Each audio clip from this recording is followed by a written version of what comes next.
உண்மையில டில்சாம் வந்து ஒரு வதை முகாம் இல்ல வந்து. ஆனா அவருக்கு இருக்கிறது ஒரு முகாம் இல்ல. ஆஹா. அவருக்கு இருந்தது இருக்குது. இதை விட வேற முகாம்கள் இருந்தது வந்து. கருணாக்கு வீக்னஸ் இருக்குது வந்து. பெண் வீக்னஸ் இருந்தது வந்து.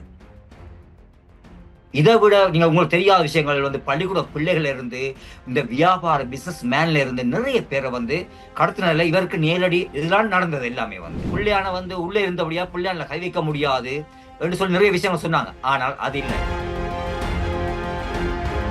உதயகமன் பின்ன சொல்றாரு பிள்ளையான் ஒரு தேசிய வீரன் அப்படின்னு ஒரு இடத்துல சொல்றாரு. தமிழ் மக்களுக்கு துரோகம் இழக்கிற எல்லாருமே வந்து தெற்குக்கு வந்து தேசிய வீரர்கள் தான். இந்த கம்மம்பில என்ற வந்து எத்தனை கோர்ஸ் ஏறுறீங்க இது வரைக்கும் வந்து அவர் யார் வந்து அவர் சட்டத்தனி என்று இப்பதான் எங்களுக்கே தெரியுது. ஒரு கருப்பு கோடி இப்ப போட்டு கொண்டு வந்து கோர்ஸ்ல நிக்கிறார் வந்து.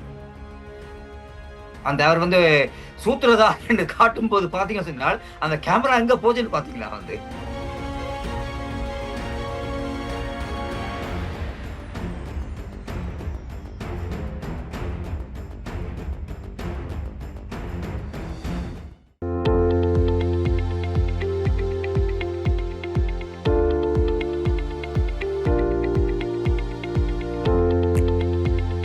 லங்காஸ்ரீ நேர்களுக்கு வணக்கம் என்றும் இணைந்திருக்கின்றோம் ஒரு இணையவழி நேர்காணல் நிகழ்ச்சியின் ஊடாக என்று எங்களோடு இணைந்திருக்கின்றார் புலம்பெயர்ந்து வாழ்ந்து வருகின்ற திரு தெய்வேந்திரம் இந்திரதாஸ் அவர்கள். வணக்கம் அண்ணா. வணக்கம் டில்சான். வணக்கம் நேர்களே. எப்படி இருக்கீங்க? இருக்கும் டில்சான். நல்ல ரசமா இருக்கும். நல்லது. அப்போ இப்ப நாங்கள் பார்த்து கொண்டிருக்கின்றோம் இலங்கையில நிறைய பல செய்திகள் வெளியாகுது. ஒவ்வொரு நாளும் புது புது செய்திகள் கிடைக்குது. அதுல பேரதிர்ச்சிக்குட்படுத்துற பல விஷயங்களும் நாங்க பார்த்து கொண்டு தான் இருக்கின்றோம். அதுல ஒரு மிக முக்கியமான விடயமாக எங்கள் சொல்லக்கூடியதாக இருக்கும் சிவனேஸ்வர சந்திரகாந்த் அல்லது பிள்ளையானுடைய வதை முகாம் சம்பந்தமாக இப்பொழுது செய்திகள் வெளியாக இருக்கின்றது. சிஐடி அதிகாரிகள் நீதிமன்றத்தில் கல்கிஸ்த நீதிமன்றத்திலே இந்த வதை முகாம் குறித்த பல சாட்சியங்களை திரட்டி பல ஆதாரங்களை திரட்டி அவற்றை நீதிமன்றத்திலே முன்னிலைப்படுத்தியிருக்கிறார்கள், வெளிப்படுத்தி இருக்கிறார்கள். பிள்ளையான் வதை முகாம் இருந்திருக்கின்றது புலனறுவைக்குட்பட்ட பகுதியில், புலனறுவையில் ஒரு இடத்துல. இதுல தான் கிழக்கு மாகாண பல்கலைக்கழகத்தின் துணைவேந்தர் கடத்தப்பட்டு கொண்டு வரப்பட்டு அங்கு வைத்தான் துன்புறுத்தல்களுக்கு உட்படுத்தப்பட்டு கொல்லப்பட்டு அவருடைய உடல் எரிக்கப்பட்டிருப்பது சிஐடி அதிகாரிகள் கண்டுபிடித்து நீதிமன்றத்திலே வெளிப்படுத்தி இருக்கிறார்கள். நீங்க சொல்லுங்க பார்ப்போம், இந்த சம்பவம் குறித்து உங்களுடைய கருத்து என்ன? இப்படி ஒரு வதை முகாம் இருந்திருக்கின்றது, அதுவும் ராஜபக்சர்களுடைய காலத்திலே தான் இந்த வதை முகாம் நடத்தப்பட்டிருக்கின்றது. உங்களுடைய கருத்தை சொல்லலாம். இது உண்மையில டில்சாம் வந்து ஒரு வதை முகாம் இல்ல வந்து. அவருக்கு வந்து இருக்குது வந்து. அது நீங்க சொல்றது வந்து நீங்க சொல்றது மட்டக்களப்புக்கும் புலனறுவைக்கும் கிட்டவரையிலான அவர் ஒரு முகாம் வந்து கண்டுபிடிக்கப்பட்டிருக்குது. ஆனா அவருக்கு இருக்கிறது ஒரு முகாம் இல்ல. அவருக்கு இருந்தது இருக்குது. இதை விட வேற முகாம்கள் இருந்தது வந்து. அது இன்னும் வெளியில வரும் வந்து. இப்பதான் வந்து உண்மையில இந்த அரசாங்கம் வந்து உண்மையில ஒரு இதைத்தான் கையாண்டிருக்கு வந்து. அதாவது பிள்ளையாண்ட முதலாவது ஒரு ஒரு இதுல இருந்து கொண்டு வந்து நிறைய விஷயங்கள் கொண்டு வரப்போகுது அரசாங்கம். இவற்றை இது வந்து உண்மையில பிள்ளையான் வந்து இது மட்டும் இல்லை. பிள்ளையான் வந்து இந்த அமைப்புல இருந்த காலத்துல வந்து, அதாவது விடுதலை புலிகள் அமைப்புல இருந்த காலத்துல பிள்ளையான் பெரிய ஒரு ஆள் கிடையாது வந்து. அவர் வந்து எப்ப இந்த கருணாவோட பிரிஞ்சு வெளியில வந்து கருணாலேருந்து உண்மையில அவரை வந்து பிரிச்சு எடுத்தது வந்து இந்த புலனாய்வு அரசாங்க புலனாய்வு தான் அவர் பிரிச்சு எடுத்தது வந்து. எடுத்து ஒரு கேள்வி இருக்கு. இப்ப சில இளம் சமுதாயத்தினர் இந்த நேர்காணல் இந்த விஷயங்கள் எல்லாம் அவங்களுக்கு சற்று புதிதாக இருக்கலாம். நாங்க அவங்களுக்கு கொஞ்சம் தெளிவுபடுத்துற விதமா சொல்லலாம். பிள்ளையானும் கருணாமானும் ஏன் இயக்கத்துல வந்து கலைஞ்சு வராங்க, பிரிஞ்சு வராங்க, என்ன காரணம்? அது உண்மையில வந்து அவையில் வந்து பிரதேசவாதத்தை கையில் எடுத்தவங்க வந்து அந்த நேரத்துல வந்து உண்மையில அது கிடையாது வந்து. ஏன்னு சொன்னால் அதுல உண்மையா நடந்த சம்பவம் என்னன்னு சொன்னால் சமாதான பேச்சு காலம் ஒன்று நடந்தது வந்து. அந்த காலத்துல வந்து கருணா வந்து அதாவது ஐரோப்பிய நாட்டுக்கு வந்தவர். அங்க வச்சுதான் கருணா வந்து இந்த புலனாய்வு துறையினால வந்து பிரிக்கப்பட்டது வந்து. அதுல நீங்க பாத்தீங்கன்னு சொன்னால் கருணா வந்து அந்த விடுதலை புலிகளுடைய பேச்சு காலங்கள் நடந்த இடத்துல வந்து அவரை வந்து தலைமை தாங்கி புலமை செய்யறதுக்கு வந்து வந்த இடத்துலதான் கருணாக்கு வீக்னஸ் இருக்குது வந்து. பெண் வீக்னஸ் இருந்தது வந்து. அதுகளை வந்து இந்த இலங்கையுடைய புலனாய்வு துறைகள் வந்து அதை கண்டுபிடிச்சு அவருக்கு ஒரு நெருங்கிய ஒரு முஸ்லிம் நண்பர் இருந்தவர் வந்து. அவர் வந்து தரகரா வேலை செய்யவர். இப்ப நான் சொல்ல முடியாத பேர்களை வந்து அவர் வந்து இலங்கை அரசாங்கத்துக்கும் கருணாவுடைய நெருங்கிய சிறுகால அவருடைய சிறு வயதிலிருந்து நண்பர் அவர் வந்து. அவர் ஊடாகத்தான் கருணா வந்து பிரிக்கப்பட்டு கருணா போகும்போது கருணாவுக்கு முழு வலது கையா இருந்தவர் தான் வந்து பிள்ளையாண்டவர் வந்து. அவர் வந்து அவருடைய பொடிக்காட்டா இருந்து அவருடைய நம்பிக்கைக்கு வந்தவர் தான் பிள்ளையான். பிள்ளையான் வந்து ஒரு மோடேன் வந்து ஆள் வந்து அந்த டைம்ல வந்து நீங்க எதை சொன்னாலும் ஆள் செஞ்சுட்டு போகும். அப்பயும் ஒரு மோட்டுத்தன்மை உள்ளதான் பிள்ளையான் வந்து. அப்ப பிள்ளையான்ட்ட வந்து இன்னதான் நீங்க கொல்ல சொன்னாலும் கொள்ளும் பிள்ளையான். அதான் பிள்ளையாண்ட இது கேரக்டர் வந்து. அதை பயன்படுத்தாம வந்து அது இதெல்லாம் கண்டறிஞ்ச அரசாங்கம் வந்து அவரை வந்து தனியாக பிரிச்செடுத்தது வந்து கர்நாடக இருந்து பிரிச்செடுத்து இவரை வச்சுதான் வந்து நிறைய விஷயங்களை வந்து எங்களுடைய மாமனிதர் ஜோசப் பிரசங்க ஐயா இருக்கலாம் வந்து ஒவ்வொருத்தரும் நிறைய இப்ப நீங்கள் கேட்கிற கேள்விகள் வந்து ஒன்று ரெண்டு தான் வந்து இதை விட நீங்க உங்களுக்கு தெரியாத விஷயங்கள் வந்து பள்ளிக்கூட பிள்ளைகள் இருந்து இந்த வியாபார பிசினஸ் மேன்ல இருந்து நிறைய பேரை வந்து கடத்தினால இவருக்கு நேரடி நேரடி அதாவது மூன்றாம் பிள்ளை இவருடைய நேரடி இதெல்லாம் நடந்தது எல்லாமே வந்து நிறைய விஷயங்கள் எல்லாம் வெளிவரும் எல்லாமே வெளிவரும். இப்ப இனி இவர் வந்து யாரும் நிக்கிற மாதிரி வந்து இவருக்கு இந்த ஒருவருடைய இந்த டிஓ வந்து அதெல்லாம் இவருக்கு இல்லை, இவருக்கு தொடர்ச்சியா போகும். இவர் இனி வெளியில வர்றது வந்து சரியான கஷ்டம் இவருக்கு வந்து. ஏன்னா இவருக்கு ஒரு ஒரு ஒரு கொலைகேஸ் இல்லை, நிறைய விஷயங்கள். அதான் அதோட வந்து அந்த ஈஸ்டர் குண்டு தாக்குதலோட நேரடி தொடர்பு இருக்கு. எத்தனையோ ஊடகங்கள் சொல்லிச்சு வந்து டில்சான் பிள்ளையான வந்து உள்ளே இருந்தபடியா பிள்ளையான்ல கை வைக்க சொல்லி நிறைய விஷயங்கள் சொன்னாங்க. ஆனால் அது இல்லை. ஏன்னால் இந்த அரசாங்கத்து இப்ப இருக்க அரசாங்கத்துக்கு A to Z எல்லாமே அவங்களோட கையில இருக்குது. அவங்களுக்கு தெரியும் யாரை எங்க வச்சு எப்படி பிடிச்சா என்ன வரும்னு சொல்லி தான் பிள்ளையான தூக்கினவங்க வந்து பிள்ளையான தூக்கி இப்ப நீங்க பாத்தீங்கன்னா சொன்னால் ஒரு விஷயமா கொண்டு வராங்க அந்த அரசாங்கம் வந்து கொண்டு வந்து அதாவது நீங்க மாஃபியாக்களை வந்து அதாவது அண்டர் வேர்ல்ட் எல்லாத்தையும் தூக்கிட்டாங்க வந்து. இனி வந்து இப்ப ராஜபக்ச குடும்பங்களா இருந்தா கூட வந்து எந்த முன்னாள் இருந்தாலும் இந்த பழைய மாதிரி வைக்கிறது வைக்கிறது எல்லாம் வைக்க முடியாது இனி வந்து. ஏன் சார் இந்த அரசாங்கம் அதெல்லாம் உடைச்சிட்டு எல்லாம் ஃபுல்லா உடைச்சிட்டு ஏன்னா அதுக்கு மெயினா இருக்கிறவர் வந்து பிள்ளையான தூக்கிட்டாங்க வந்து பிள்ளையார் தூக்கி உள்ள வச்சிருக்குது. இப்ப அவரால் ஒன்றும் செய்ய முடியாது. தொடர்புகள் எல்லாமே துண்டாடு. இப்படி இவருக்கு இனி முந்தைய மாதிரி உள்ளே இருந்து தொடர்புகள் எடுத்து கலைக்க முடியாது. ஏன்னா அந்த அளவுக்கு இறுக்கமான ஒரு இதுக்குலாம் அவர் இருக்கிறார் அங்க வந்து. அதனால அந்த வெளியில எந்த இது அதெல்லாம் இன்றைக்கு பிள்ளையான் நீங்க வேணும்னு பாத்தீங்கன்னா அரசாங்கத்தினுடைய சாட்சியாளராக இவர் வந்து மாறிக்கொண்டிருக்கார். நிறைய விஷயங்கள் வெளியில வரும். ஆனால் பிள்ளையான் வந்து மேல வந்து அந்த அமைப்புக்குரிய முதல்ல அமைப்புடைய பேரையும் கெடுத்து இன்றைக்கு ஒரு மக்களுடைய ஒரு எல்லாம் மக்கள் இவருக்கு இவர் யாருன்றதை வந்து மக்கள் இப்ப அறிஞ்சிட்டாங்க வந்து நிறைய விஷயங்கள். ஆனா இந்த இடத்துல ஒரு விஷயம் கேட்கணும். இப்போ உதயகம்மன் பிள்ளை தான் இலங்கையில் இப்ப அண்மை காலமா ரொம்ப தடுமாற்றத்துல இருக்க ஒரு நபர்னா அது உதயகம்மன் பிள்ளை. பிள்ளையானுடைய சட்டத்தரணியாக உதயகம்மன் பிள்ளை கல்கிஸ்ட நீதிமன்றத்துக்கு போயிட்டு அவர் முன்னிலையாகி வாதாடுறாரு. பிள்ளையான் குறித்த அவர் வந்து இதுக்கு சம்பந்தம் இல்லை, இவர் நல்லவர் வல்லவர்னு சொல்லி உதயகமன் பிள்ளை நீதிமன்றத்துல வாதாடுற அளவுக்கு இந்த நிலைமை போய்கிட்டு இருக்கு. ஒரு கட்டத்துல உதயகமன் பிள்ளை சொல்றாரு, இயக்கத்திலிருந்து பிரிஞ்சு வந்த பிள்ளையான் இலங்கை அரசாங்கத்தின் இலங்கை இராணுவத்தினுடைய ஒரு உளவாளியாக செயற்பட்டு உதவியதன் காரணமாகத்தான் இயக்கத்தை முடிவு கொண்டு வருவதற்கு இலங்கை இராணுவத்துக்கு இலகுவாக இருந்துச்சு. சோ எப்படி பார்த்தாலும் உதயகமன் பிள்ளை சொல்றாரு பிள்ளையான் ஒரு தேசிய வீரன் அப்படின்னு ஒரு இடத்துல சொல்றாரு.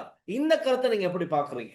இது வந்து மேல பிள்ளையான் வந்து அந்த அவருடைய ஹம்மம்லோட இதை பார்த்து நாம் வந்து அந்த புத்தக வெளியீடு அதுல நான் அதெல்லாம் ஃபுல்லா எல்லாத்தையும் நம்ம நோட் பண்ணி தமிழ் மக்களுக்கு துரோகம் இழக்கிற எல்லாருமே வந்து தெற்குக்கு வந்து தேசிய வீரர்கள் தான். உங்களுக்கு தெரியும் அது வந்து அதுக்குள்ள முழு நிறைய அர்த்தங்கள் இருக்கு. அதுக்குள்ள வந்து கர்ணாவா இருக்கலாம், இவராக இருக்கலாம், நிறைய விஷயங்கள் வந்து இப்ப நீங்கள் 83ஆம் ஆண்டு போனீங்கன்னா டெலோல இருந்து பிடிப்பட்ட செட்டி என்று சொல்லி ஒருத்தர் இருந்தவர் வந்து அவரும் அப்ப வந்து அவர் தான் அப்பதான் முதல் அவரை கொண்டு போய் கொழும்புல வச்சு எல்லாமே அவர் ஆயுதம் எல்லாம் காட்டினது எல்லாமே இருந்தது 83ஆம் ஆண்டு வந்து. அப்ப அவர் வந்து தேசிய வீரர் அன்றைக்கு அவர் கனடாவில் இருக்கார் வந்து. இப்ப இலங்கை அரசாங்கத்தை பொறுத்த வரைக்கும் யார் வந்து தமிழ்நாட்டில் காட்டி கொடுக்குறாரோ அவங்க எல்லாருமே வந்து தேசிய வீரர்கள் தான். அதான். ஆனால் நீங்கள் அந்த இதை பாத்தீங்களா வந்து அந்த கம்மம்பில வந்து எத்தனை கோர்ஸ் ஏறுறீங்க இது வரைக்கும் வந்து அவர் யார் வந்து அவர் சட்டத்தனி இப்பதான் எங்களுக்கே தெரியுது. ஒரு கருப்பு கொடி இப்ப போட்டு கொண்டு வந்து கோர்ஸ்ல நிக்கிறார் வந்து. கோர்ஸுக்கு வந்து போனதில்ல, கோர்ஸுக்கு போனல. அந்த கோர்ஸுக்கு வந்துட்டு அந்த பிள்ளையான எதுக்கு அரெஸ்ட் பண்ணுன்றது தெரியாமலே அந்த வழக்குக்கு வந்து நிக்கிறார் அவர் வந்து. அப்ப இவரெல்லாம் ஒரு வக்கீல்னு யார் சொல்ல முடியும் வந்து. இந்த மாதிரி வந்து நீங்கள் அந்த இதை நீங்க நோட் பண்ணிருப்பீங்க நினைக்கிறோம் வந்து அந்த அவர் வந்து சூத்திரதா என்று காட்டும் போது பாத்தீங்க சொன்னால் அந்த கேமரா எங்க போச்சுன்னு பாத்தீங்களா வந்து. முன்னால முன் இருந்தவங்களுக்கு வரிசை காட்டுறாங்க அந்த முன் பிரதானம். வரிசையில இருந்து அவ்வளவு பேரையும் காட்டுறாங்க வந்து. ம், ம். புத்தக வெளியீட்டுல வந்து பாத்தீங்கன்னு சொன்னால் எங்க எதிர்க்கட்சி தலைவர் அவரெல்லாம் அதுக்கு போக வேண்டிய இது இல்ல உண்மையில வந்து. உண்மையில அவர் வந்து அதுல போன என்னத்துக்காக போனது கூட எங்களுக்கு தெரியல வந்து. ஆனால் அந்த இதுல வந்து நீங்க பாத்தீங்கன்னு சொன்னால் அந்த வீடியோலயே காட்டுறாங்க வந்து யார் சுத்துறான்னு இந்த மக்களுக்கே தெரியும். இப்ப வந்து இங்க இனி வந்து மக்களுக்கு நீங்கள் எதை கொண்டு போய் சொன்னா கூட வந்து மக்களுக்கு தெரியும் இது எதுக்காக நடந்தது, யார் நடத்தினதுன்றது தெளிவான விஷயம் சரி. இவையில் என்னத்த புத்தக வழி செஞ்சாலும் சரிதான், என்னத்தை செஞ்சாலும் சரிதான், இனி வந்து ஒன்றுமே ஈடுபட போறது கிடையாது வந்து. ஆனா கம்பம்பிள்ளை வந்து உண்மையில இந்த அரசாங்கம் ஏன் இந்த கம்பம்பிள்ளைய வந்து விசாரணைக்கு எடுக்க இவருக்கு வந்து சுத்தகாரி தனக்கு தெரியும்னு சொல்றாரு வந்து. எதுக்காக இந்த அரசாங்கம் இவரை விட்டு வச்சிருக்குது வந்து. அப்ப இவருக்கு தெரிஞ்சால் இவர்கிட்ட இருந்து அந்த இவரை கொண்டு போய் விசாரிச்சாவே இவர்கிட்ட இருந்து நிறைய துரும்பு சீட்டு வெளியில வரும் வந்து. ம், ம். இப்ப இதுக்குள்ள வந்து ஒருவேளை இப்போ உதயகமன் பிள்ளை மாதிரியான ஆட்கள் அரசாங்கம் கண்டு கொள்ளதில்லை அப்படின்னு சொல்லக்கூடியதா இருக்கும். காரணம் இப்ப இவரு சொல்றாரு என்னன்னா, சாரான் அசீம் தான் இறந்து போன தற்கொலை குண்டுத்தாரி அந்த அந்த குரூப்புக்கு லீடரா இருந்த சாரான் அசீம் தான் பிரதான சூத்திரதாரி அப்படின்னு இவரு உறுதியா சொல்றாரு. அதான் அவருக்கு சில விஷயங்கள் அவருக்கு தெரிஞ்சிருக்குது வந்து. ஆனா இவருக்கும் தொடர்புகள் இருக்குதா இல்லையாண்டு வந்து தெரியாது. ஆனால் இவரை வந்து யாரோ பின்னால இயக்கித்தான் இவர் இந்த புத்தகம் எழுதுறார். அந்த இவர் புத்தகம் எழுதுறதுக்கு இவருக்கு என்ன தகுதி இருக்கு அதுல வந்து. இவர் அந்த அது சம்பந்தமா யார்கிட்ட வந்து இவர் வந்து விசாரணைகள் எடுத்து நடத்திருக்கிறது இது வரைக்கும் வந்து யார்ட்டையும் விசாரணை நடத்தல தானே இவர் வந்து. அப்ப இவர் இவர் யாரோ சொல்லித்தான் அந்த புத்தகம் எழுதியிருக்கிற ஒழிய வந்து இவரை வந்து ஒரு டம்மி பீஸாக வந்து இந்த முன்னாள் அரசாங்கத்தில் இருந்த எல்லாரும் வந்து இவரை வந்து பயன்படுத்துறாங்க வந்து. ஆனால் வெகு சீக்கிரம் இவரும் வந்து கைது செய்யப்படுகிற சாத்தியக்கூறுகள் அதிகமா இருக்குது வந்து. இவரையும் கூட அரெஸ்ட் பண்ணி இது பண்ண வந்து நிறைய விஷயங்கள் இன்னும் வெளில வரும். அவர் இப்ப இவரையும் இழுத்து விட்டுருக்காங்க. முஜிபர் ரஹ்மான் வந்து ஆமா. அவரையும் இதுக்குள்ள அவரையும் வந்து இதுக்குள்ள ஜாயின் பண்ணிட்டாங்க வந்து. ம், ம், ம். அவரையும் ஜாயின் பண்ணி ஒரு கனெக்ஷன்ல போய் கொண்டு. ஆனா இது வந்து ஒரு பெரிய ஒரு சான் வந்து இந்த இந்த ஈஸ்டர் குண்டு தாக்குதல்ன்றது வந்து ஒரு தனிப்பட்ட நபருடைய மூளையில செயற்பட்ட விஷயம் கிடையாது. இது வந்து ஒரு பெரிய ஒரு நெட்வொர்க். ஆனா இந்த நெட்வொர்க் அவ்வளவு நீங்க வந்து பாருங்க வந்து இந்த அரசாங்கம் வடிவா கையாளுது வந்து. ஒரு ஆளை தொட்டு ஒரு ஆளை அப்படியே கொண்டு வந்து பாத்தீங்க சொன்னால் அந்த அரசாங்கம் அடுத்த இதுக்குள்ள எல்லா விஷயத்தையும் கொண்டு வரும் வந்து. ஆனால் நிறைய விஷயம் அரசாங்கம் செஞ்சு வருது இல்ல ஒரு இது இருக்கும் வந்து. ஆனா கம்மம் பிள்ளையோ மற்றது விமல் வீரவன் சார் ஆமா. இவங்க ரெண்டு பேருமே வந்து அவங்க தாங்கள் என்ன பேசுறாங்க என்ன செய்யறாங்கன்னு சொல்லி அவங்களுக்கே தெரியாது வந்து. அவங்க திரு வந்து அந்த திரு தோணுவாங்க, திரு காணாம போயிருவாங்க வந்து. ம், ம். அப்படியே நாட்கள்லாம் இவங்க ரெண்டு பேரும் வந்து இவர் கம்மம்ல எப்படி பேசுறதுக்கு பெருசா ஒன்று இவர் ஒரு ஜஸ்ட் ஒரு ஜோக்கர் தான். என்ன பத்தில இவர் ஒரு ஜோக்கர் அது ஆனா அவ்வளவு இவரு வந்து இப்ப பிள்ளையான காப்பாத்துறதுக்கு செய்யற நடவடிக்கைகள் அதுதானே இப்ப ஹைலைட்டா இருக்கு. பிள்ளையான் வந்து எதுக்கும் சம்பந்தம் இல்ல, பிள்ளையான் ராணுவத்துக்கு உதவினார் அதை சொல்லி சொல்லி பிள்ளையான நல்லவராகிறாரு. அதே மாதிரி சுரேஷ் சலைவை விடுவிக்கிறதுக்கான வேலைப்பாடுகள் நடந்துகிட்டு இருக்கு. இதெல்லாம் எப்படி பாக்குறீங்க? அது இது இப்படித்தான் நிசாம் வந்து பிள்ளையான் வந்து நேரடியாக வந்து சுரேஷ் சாலை கீழே இயங்கின ஒரு தரப்பு தான் பிள்ளையான். அதுல எந்த மாற்று கருத்தும் இல்லை வந்து. சரி, ஏன்னா பிள்ளையானைகள் காப்பாற்றுறதுக்கு காரணம் இவர் இப்ப வந்து இந்த களத்துல அவர் இறங்கினதுக்கு காரணம் என்ன சொன்னால் பெரிய தலை வந்து நேரடியாக இறங்க முடியாது. இறங்கினால் இப்ப கோத்தபாயவோ யாராவது இவரை போய் சந்திக்க போனால் பெரிய வெளிச்சம் ஆயிரும். அதுக்காகத்தான் இவர்களுடைய ஒரு ஒரு ஒரு ஜஸ்ட் ஒரு தூதுவர் மேத்தான் இவர் உள்ள போனவர் வந்து.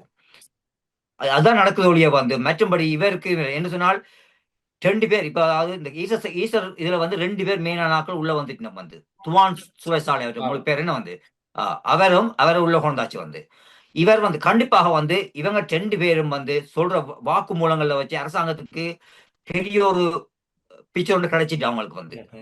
ஆனா அந்த பிக்சரை வச்சு அரசாங்கம் வந்து மெயின் ஆளை வந்து அரெஸ்ட் பண்ண போறதுடைய காய்கள் நகர்த்தப்படுது வந்து. அதுக்குத்தான் இவங்க வந்து இவரை வச்சுக்கொண்டு இந்த புத்தக வெளியீடுகளை போட்டு இவரை வந்து சிங்கள மக்களுடைய தேசிய வீரர் என்று சொல்லி நீங்க என்னதான் சொன்னாலும் இனி வந்து எடுபடாது. ஏன்னா மக்களுக்கு வெளிச்சமாக வந்துட்டு வந்து என்ன நடந்ததுன்னு மக்களுக்கு தெரிஞ்சுட்டு. ஏன்னா ஊடகங்கள் எல்லாத்தையும் கொண்டு வருது வடிவா வந்து எல்லாம் நீட்டா வந்து கொண்டு இருக்குது வந்து. ஏன்னா முந்தைய அப்படி இல்லைத்தானே நிசாம் வந்து அரசாங்கம் சொல்றதான் ஊடகம் சொல்லணும் வந்து. ஊடகத்தை தனிச்சட்டு முந்தைய காலத்தை வேலை செய்ய முடியாது வந்து. என்ன சொன்னா அந்த ஊடகம் அடுத்த நாள் இல்லாம போயிடுவார். ஆனா இப்ப அப்படி இல்லை. ஏன்னா ஊடகத்துக்கு தனி சுதந்திரம் கிடைச்சிருக்கு வந்து. இந்த ஊடகம் நல்லா வேலை செய்யுது வந்து. இன்னைக்கு மக்கள் நல்ல ஒரு விழிப்புணர்ச்சி இருக்கணும் வந்து. யார் என்ன தப்பு செய்யணும் மக்களுக்கு தெரியும். இவரால எதுவுமே செய்ய முடியாது. இவரை வச்சு அவங்க 2 பேருக்கு இருக்கக்கூடிய தூதுவராக இருக்கிறோம். என்றால் முந்தைய சொன்னா பிள்ளையானுக்கு உள்ள தொலைபேசி அழைப்புகள் எல்லாம் இருக்கின்றது. ஆனா இப்ப அப்படிலாம் செய்ய முடியாது. ஏன்னா இந்த அரசாங்கம் சட்டியான ஒரு இறுக்கமான இதுல வச்சிருக்கு ரெண்டு பேரையும் வந்து. அடுத்தது விஷயம்தான் ஏப்ரல் 10ஆம் தேதிக்கு முன்பதாக முன்னாள் ஜனாதிபதி மஹிந்த ராஜபக்சவினுடைய சொத்து விவரங்களை சத்திய கடதாசி மூலம் தெரிவிக்க வேண்டும். என்னென்ன சொத்து இருக்கிறது அப்படிங்கிறத வந்து வெளிப்படுத்தணும். அதாவது 2010க்கும் 2015ஆம் ஆண்டுக்கும் இடைப்பட்ட கால பகுதியில், ரைட், அவருடைய ஆட்சி காலத்துல அவர் சேர்த்த சொத்து விவரங்களை வெளிப்படுத்தணும் அப்படின்னு சொல்லப்பட்டிருக்கு, லஞ்ச ஊழல் ஒழிப்பு ஆணைக்குழுவின் காரணமாக. சோ ஏப்ரல் 10ஆம் தேதிக்கு முன்னர் எது எப்படியோ இவர் வந்து ஒண்ணு மஹிந்த ராஜபக்ச அங்க போயிட்டு அந்த விஷயங்களை வெளிப்படுத்தணும், அல்லது அவர் சார்ந்த சட்டத்தரணிகள் ஊடாக சரி உரிய அதிகாரிகள் மூலமாக அந்த விவரங்களை வந்து லஞ்ச ஊழல் ஒழிப்பு ஆணைக்குழுவுக்கு சமர்ப்பிக்க வேண்டிய ஒரு கட்டாயத்துக்கு ராஜபக்ச தள்ளப்பட்டிருக்காரு. இந்த விஷயம் நீங்க எப்படி பாக்குறீங்க? என்ன நடக்கும்? இவர் சட்டவிரோதமா சொத்து குவிப்பு எதுவும் சேர்த்திருக்கிறது உறுதிப்படுத்தப்பட்டால் இவர் கைது செய்யப்படுவாரா? இந்த அரசாங்கம் செய்யும் அப்படின்னு நீங்க நம்புறீங்களா? உண்மையில டில்சாம் வந்து நீங்க சொல்றீங்க 2010 சொல்றீங்க. உண்மையில அது வந்து போக வேண்டியது 2005க்கு போகணும் வந்து. ஏன்னு சொன்னா மஹிந்த ராஜபக்ச முதலாவது செஞ்ச பெரிய ஊழல் வந்து சுனாமியில வந்து சுனாமியில வந்து ஹம்பான் தோட்டை என்ற ஒரு பெரிய ஒரு பவுண்டேஷனுக்கு ஊடாக வந்து மில்லியன் கணக்கான பணங்கள் அங்க போய் சேர்ந்தது வந்து. அங்க இருந்தா ஆரம்பிப்போம். நினைக்கிறேன் 2005ல இருந்து தான் நினைக்கிறேன் தேடி இருக்காங்க. ரைட், சொல்லுங்க. ஓகே. அப்ப அந்த வந்து இவங்க ஆரம்பிச்சு சொன்னால் நல்ல விஷயம்.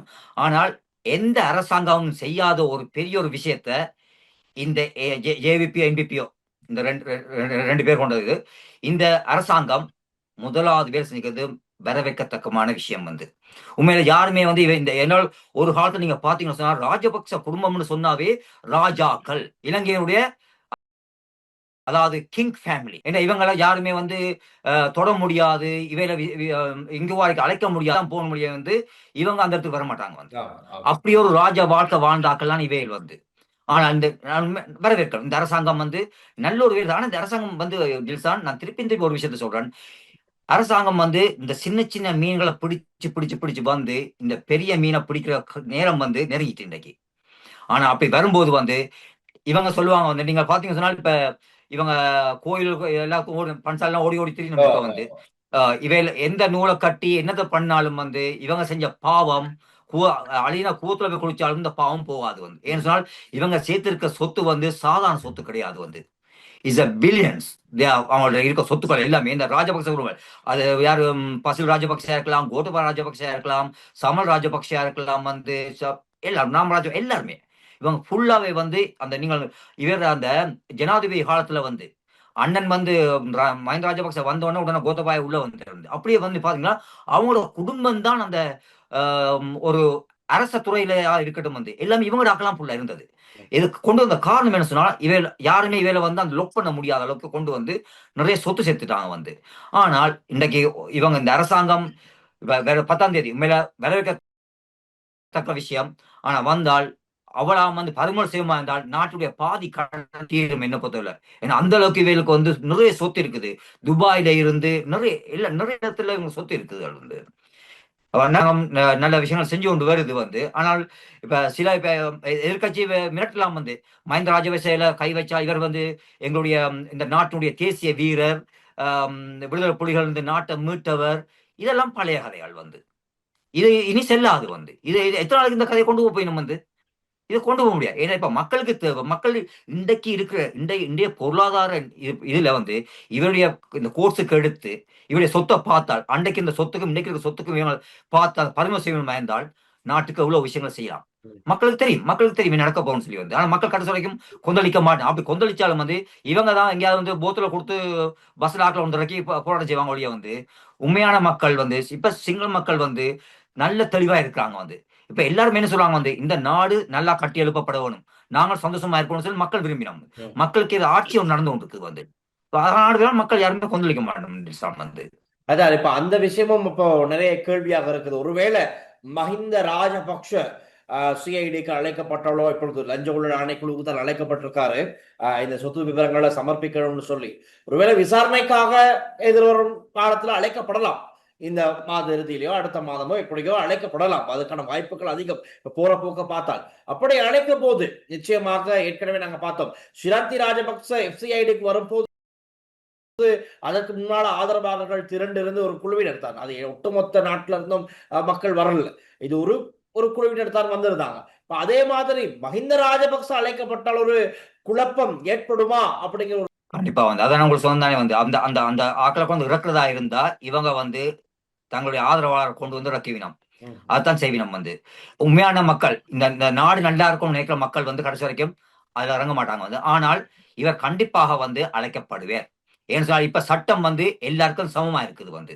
ஆமா. அது யாராக இருந்தாலும் எல்லாருக்கும் சமமா இருக்குது வந்து. நீங்க வேணும்னா பாருங்க வந்து இன்றைக்கு இருக்க ஜனாதிபதி வந்து இவ யாரா பிள்ளையாண்ட விஷயமா இருக்கலாம் வந்து, சாலடை விஷயமா இருக்கலாம் வந்து, ஏதாவது எங்கேயாவது ஸ்பீச்ல கேட்கிறா வந்து பேச கேட்க மாட்டேன் வந்து. ம், ஏன்னு சொன்னால் சட்டம் தன்னை கடமை செய்யும் சொல்லிவிட்டு அதாவது அந்த சட்டத்துக்கு வந்து சகல உரிமையும் கொடுத்துருக்க வந்து ம், எந்த தலையில அரசியல் தலைவர் இல்லாமல் கொடுத்துருக்க அதை செய்ய சொல்லி வந்து. ஆனால் அப்படியா வந்து அது நடக்காது. இப்ப நீங்கள் பாத்தீங்கன்னு சொன்னால் இப்ப சிராந்தி ராஜபக்ஷ அவ வந்து கிட்டல அழைக்கப்பட்டிருந்தவா வந்து அந்த டைம்ல வந்து இவ்வளவு தள்ளு முள்ளுகளுக்கு ஈடாக வந்து அவ போறா அதுக்குள்ள வந்து முந்தைய நான் வந்து இருப்பினமா வந்து அதுதான். பிரமாண்டம் பிரமாண்டம் வந்து ஏன்னா இன்றைக்கு யாரா இருந்தாலும் வந்து சட்டத்துக்கு முன்னுக்கு அது யாரா இருந்தாலும் அழைக்கப்பட்டால் அதற்கான் வேணும்.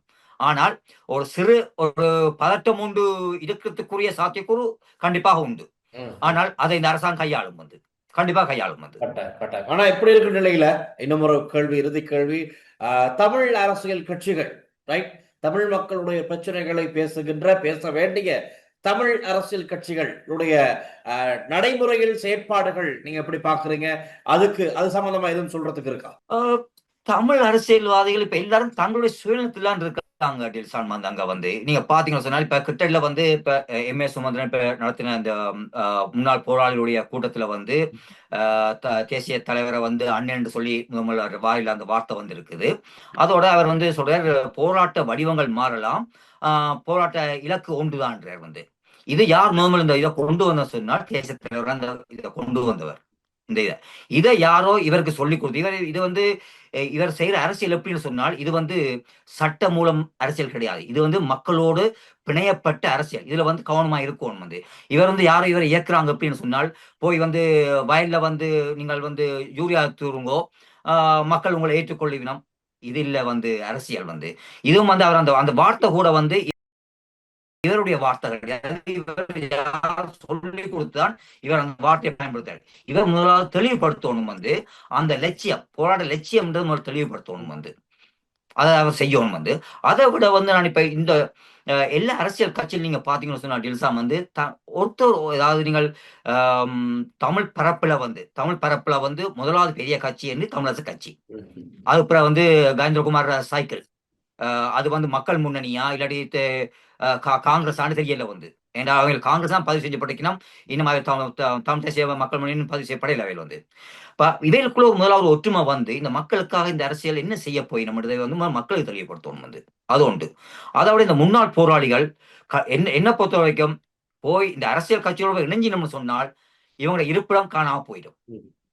ஏன்னு சொன்னால் இன்றைக்கு எத்தனையோ முன்னாள் போராளிகள் பாத்தீங்கன்னு சொன்னால் நான் வெளிப்படையாக சொல்றோம் வந்து இன்றைக்கு எத்தனையோ போராளிகள் சொல்றாங்க வந்து நாங்கள் வந்து உயிரை கொடுத்து போராடி நாங்கள் கூட இருந்து நாங்கள் தேசிய தலைவருடைய பாதுகாப்புல இருந்து நாங்கள் அவரோட நிழலா நின்ற நாங்கள் ஓகே வரவேற்கிறோம். நீங்கள் நிழலா நின்றீங்கள், அவருக்கு பக்கத்தில் நின்றீங்கள், பின்னால் நின்றீங்கள், மேலேறி நின்றீங்கள், ஓகே. இன்றைக்கு அவருடைய நிழலா யார் இருக்கீங்க வந்து இந்த மக்களுக்காக அவரோட ஒவ்வொரு சிந்தனையும் வந்து இந்த மக்களுக்காக என்னென்ன செய்யணும் நினைச்சவர் வந்து யார் இப்ப இருக்கிறீங்களா அதுல வந்து. நீங்கள் எல்லாருமே இருக்க முன்னாள் போராளிகள். நான் ஒரு விஷயத்த சொல்றேன், இந்த முன்னாள் போராளிகள் எல்லாருமே வந்து எக்காரணம் கொண்டும் எந்த வன்முறையிலும் ஈடுபட வேண்டாம், எந்த போதைப்பொருள் வர்த்தகரோடையும் தொடர்பு வச்சுக்க வேண்டாம். நீங்கள் உண்மையா அந்த மக்களுக்காக போராடின அந்த தலைவரை நேசிக்கிற ஒரு நீங்கள் போராளிகளாக இருந்தால் நீங்கள் முதலாவது வந்து இந்த மக்களுக்கு நல்லது செய்யணும் சொன்னால் நல்ல ஒரு வழியில நீங்கள் எல்லாம் முதல்ல உண்டாகி இந்த அரசியல் கட்சியோட சேர வேண்டாம். நீங்க தனித்துவம் நின்று அந்த அரசியல் கட்சிக்கு நீங்க சப்போர்ட் பண்ணுங்க வந்து. நீங்க அவங்களோட சேர்ந்தீங்க சொன்னால் உங்களை தங்களுடைய காரியங்கள் முடியும் வரைக்கும் உங்களை அரவணைப்பினம். அதுக்கு பிறகு வந்து உங்களை தூக்கி போட்டீங்கன்னா உங்களுக்கு தேவைப்படாது. அது பிறகு வந்து ஏன்னா தங்களுடைய தேவைகள் முடிஞ்சா பிறகு வந்து இதை நான் அவைகளுக்கு சொல்லுவோம் வந்து. இன்றைக்கும் அந்த மக்கள் வந்து இன்றைக்கு டில்சான் எங்களுடைய பூலோகல் அரசியல் நீங்க பாத்தீங்கன்னு சொன்னால் தமிழ் மக்கள் வாழ்ற பிரதேசம் வந்து எவ்வளவு ஒரு பொக்கிஷம் என்றது வந்து இது வரைக்கும் யாருக்கும் தெரியாம இல்லையா தெரியும். இந்த அரசியல்வாதிகளுக்கு தெரியும். அரசியல்வாதி தெரிஞ்சு கொண்டும் தங்களுக்கு தேவையானது வந்த உணவு வந்து என்ன செய்யறாங்க வந்து அதை தட்டி விட்டு போறாங்க வந்து. இன்றைக்கு இப்ப நடக்கிற இப்பத்த சந்தர்ப்பத்துல வந்து இந்த அரசியல்வாதிகள் வந்து இந்த அரசாங்கத்தோட ஒரு ஒரு டீலை பேசலாம் வந்து. நாட்டை பிரிக்க வேண்டிய அவசியம் இல்லை. நாட்டை பிரிக்க முடியாது வந்து. ஒரு டீல பேசி இப்படித்தான் ஒரு டீல பேசி செய்யலாம் தான் இது சம்பந்து.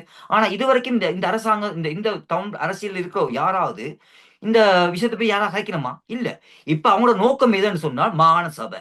அவங்களோட மைண்ட்ல இருக்கிறது மாகாண சபை. மாகாண சபை தான் நாங்க சீட்டை பிடிக்கணும், ஆட்சிக்கு வரணும்.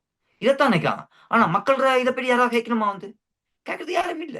என்ன பார்த்தா தமிழ் மக்கள் மேல தமிழ் மக்களுக்கு வந்து குரல் கொடுக்கறதுக்கு இப்போதைக்கு யாரும் இல்ல அங்க வந்து. என்ன பார்த்தா எனக்கு தெரிஞ்ச வரைக்கும் வந்து யாரும் கிடையாது வந்து. Right. அப்போ ஏன்னா மக்கள் பாவம். மக்களுடைய பிரச்சனைகள் சம்பந்தமா பேச இருக்கிறது வந்து யாரும் சரியா இல்ல அப்படிங்கிறீங்க. யாரும் இல்ல வந்து. என்ன பொறுத்தவரை யாரும் அங்க இல்ல. நீங்கள் இப்ப எத்தனையோ மீட்டிங் நடத்தி கொண்டிருக்கணும் வந்து. தமிழரசு கட்சியா இருக்கலாம் வந்து, இலங்கை காங்கிரஸா இருக்கலாம், மற்ற எத்தனையோ கட்சிகள் இருக்கு, சிறு சிறு நிறைய இருக்குது. ஆனா யாருமே வந்து இந்த மக்களுடைய இது சம்பந்தமாக வந்து ஒரு ஒரு ஒரு விஷயத்துக்கு வரணுமா வந்து. இல்லாட்டி இந்த மக்கள் தான் வந்து ஒரு தாங்களா வந்து எத்தனையோ அமைப்புகள் இருக்குதானே லிசாம் வந்து. இப்ப நிலாந்தன்ன மாதிரி வந்து எத்தனையோ அமைப்புகள் இருக்குது. இப்ப இவங்களோட எல்லாம் சேர்ந்து ஒரு ஒரு ஒரு ஒரு கோரிக்கையை வைக்கலாம் தானே ஜனாதிபதிகிட்ட வந்து. முந்திதான் வைக்க முடியாது. இப்ப வைக்கலாம் தானே ஒரு கோரிக்கையை வந்து. நாங்கள் எப்படி என்ன இப்ப தெளிவுபடுத்தக்கூடிய இப்ப சிங்கள மக்களும் வந்து நல்ல தெளிவில் இருக்காங்க வந்து. முந்திதான் வந்து தமிழ் என்று சொன்னாவே கொட்டி. இப்ப அப்படி இல்ல. ஏன்னா அவங்களுக்கும் சிங்கள மக்களுக்கும் வந்து அந்த உணர்வு வந்துட்டு வந்து எங்களை எங்களுடைய சகோதரம் என்ற உணர்வு வந்துட்டு அவங்களுக்கும் வந்து. இப்படி இருக்கும்போது இது ஒரு நல்ல ஒரு சந்தர்ப்பம். இப்ப என்ன பொறுத்தவரை எவ்வளவு இப்படி இருக்க போறீர்கள் வந்து, எவ்வளவு நீங்கள் தமிழ் தேசியம் பேச போறீர்கள் வந்து. நீங்கள் நீங்கள் வடக்குல பேசுறீங்க, தெற்குல பேசுறீர்கள் இல்லையே. நீங்க வடக்குல ஒன்று கேட்கிறீங்க, தெற்குல ஒன்று கேட்கிறீர்கள் வந்து. என்றால் இங்க யாரும் எல்லா அரசியல்வாதிகளும் வந்து சரியான இதுல இல்ல வந்து. சுமந்திரன் இருக்கலாம் வந்து, சிறிதரனாக இருக்கலாம் வந்து. இன்னைக்கு சிறிதரன் எல்லாம் பாத்தீங்கன்னு சொன்னால் இந்த பார் குற்றச்சாட்டு இருக்குது வந்து. அவர் தான் நிரூபிப்போடு சொல்றாரு வந்து. அது நிரூபிக்கணும் என்ன வந்து. இப்ப சொல்லிக் கொண்டிருக்க கூடாது வந்து. இப்ப அவர் சரியான மக்கள் மேல சிறிதனுக்கு நிறைய ஆதரவு இருக்கு வந்து. ஏன்னா அவர் வந்து களத்துல இறங்கி அவர் அடிமட்டத்துல இருந்து வேலை செய்யக்கூடிய ஒரு ஆள் வந்து. ஏன்னா அவர் எனக்கு தெரியும். ஏன்னு சொன்னால் அவரு நாங்கள் படிச்ச ஸ்கூல்ல அவரும் படிச்சவர் வந்து. சோ எனக்கு அவர் நல்லா தெரியும். அதுக்கான அவருக்கு சப்போர்ட் பண்றேன்னு நான் சொல்லல வந்து. இப்ப அவர் அடிமட்டத்துல இருந்தார். இன்னைக்கு சுமந்திரன் வந்து நான் கூடான்னு சொல்லல வந்து. நல்ல ஒரு மனுஷன். அவரை சரியாக பயன்படுத்தி அவருடைய புத்தி நல்ல is a very intelligent person. அவரை சரியாக கையாண்டு இந்த மக்கள் சார்பாக கொண்டு வந்தால் நானே நேரடியாக நான் சப்போர்ட் பண்ணுவேன். நல்ல நல்ல மனுஷன் வந்து. இப்ப அதாவது எங்கட தமிழ் மக்கள் நிறைய விஷயங்கள் இருக்குது வந்து. இந்த தமிழ் அரசியல்வாதிகள் எல்லாரும் வந்து ஒன்று சேருமையா இருந்தால் சரியான ஒரு மக்களுடைய கருத்து கணிப்பையும் எடுத்து நல்ல ஒரு விஷயத்த கொண்டு வரலாம். இது சந்தர்ப்பம் வந்து. இந்த சந்தர்ப்பத்தை பயன்படுத்தி அவங்க வந்து ஒரு நல்ல ஒரு இது கொண்டு வரலாம்.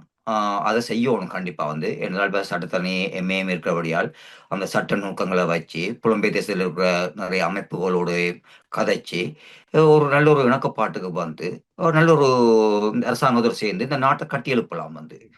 நல்ல ஒரு சந்தர்ப்பம் வந்து. இது இந்த சந்தர்ப்பத்தை நழுவ விட்டோம்னு சொன்னால் டில்சான் இந்த மக்களுக்கு ஒரு நல்ல ஒரு எதிர்காலம் இல்லாம போயிடும். இது சந்தர்ப்பம். ஏன்னா இந்த ஜனாதிபதி என்னுடைய கணிப்பின்படி இந்த ஜனாதிபதி அடுத்த வருஷம் அடுத்த ஜனாதிபதியில இந்த ஜனாதிபதி இருப்பார் வந்து. ஏன்னா மக்களுக்கு பிடிச்ச ஒரு ஜனாதிபதி அவர் வந்து. சோ இந்த சந்தர்ப்பத்தை பயன்படுத்தி இந்த தமிழ் அரசியல்வாதிகள் எல்லாரும் ஒன்றிணைஞ்சு நல்ல ஒரு இதா போய் இப்போ நீங்கள் ஒரு ஆள் போய் கதவை தட்டுறதுக்கும் 10 பேர் போய் கதவை தட்டுறதுக்கும் வித்தியாசம் இருக்கு டில்சான்.